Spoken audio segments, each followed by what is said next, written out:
Today, I am going to explain about what a virtual machine is, what a container is, and how they are different from each other. Before going to talk about virtual machines, let's talk a bit about bare metal machines. Because, bare metal machines are the foundation blocks of any computing infrastructure. Laptops or desktops are the typical examples of bare metal machines, which contains three layers: hardware, operating system, and applications with required libraries or binaries installed. Bare metal machines has numerous limitations, which we will discuss more in the later slides while talking about virtual machines. One such major limitation is underutilization of the hardware resources. If we need to maintain two or more servers with their own operating system, then we need separate bare metal machines, one for each, though each server may not use the resources to the potential of the hardware.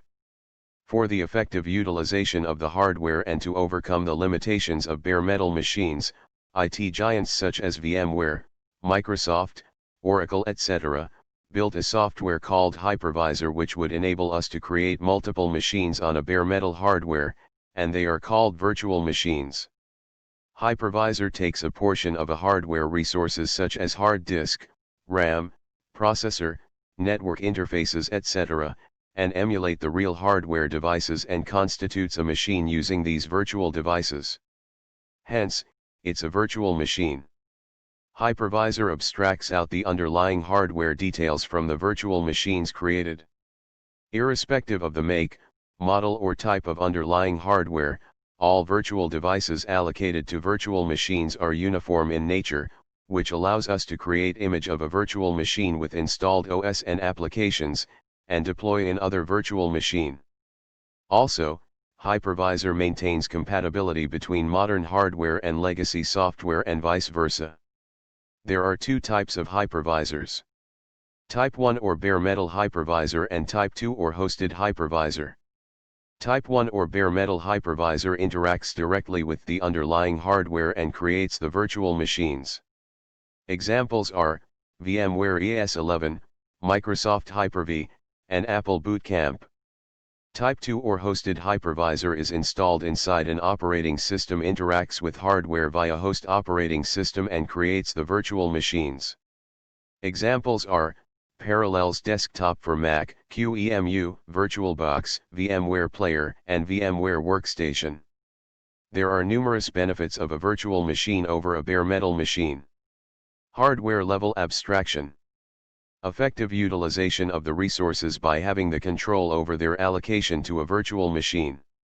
Images once created with OS and required applications installed, can be used to deploy similar virtual machines without having to do the installation from the scratch.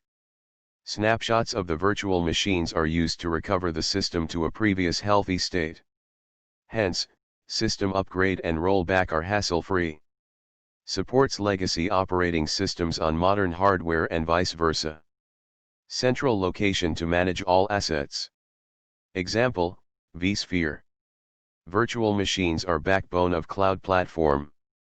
Unlike virtual machine which virtualizes the hardware, containers are operating system virtualization.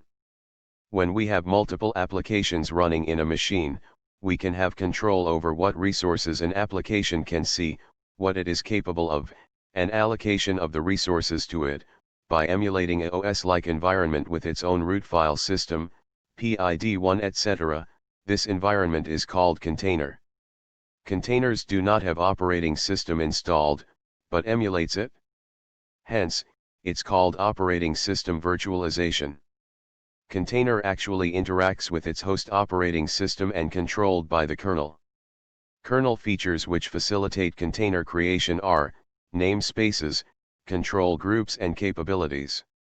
Namespaces emulate the OS environment with the help of pivot_root system call. Control groups restrict the resource allocation, and capabilities controls what a container can do. Namespaces, control groups, and capabilities are topics for another session.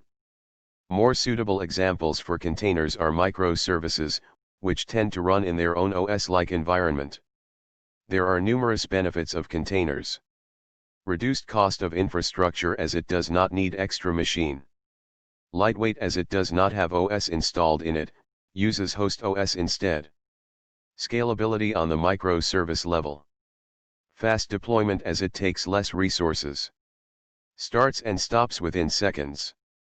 Instant replication of microservices as they are light in weight. Deploy anywhere, including hybrid environments. Full application isolation. Full portability between public and on-premises clouds. Here are a few noticeable differences between virtual machines and containers.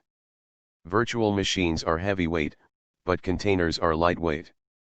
Virtual machines' performance is limited by the resources allocated to it by the hypervisor, but containers' performance is limited or controlled by the host OS with the help of control groups, namespaces, and capabilities. Virtual machines runs its own OS, but containers share the host OS. Virtual machines are the result of hardware virtualization, but containers are result of operating system virtualization.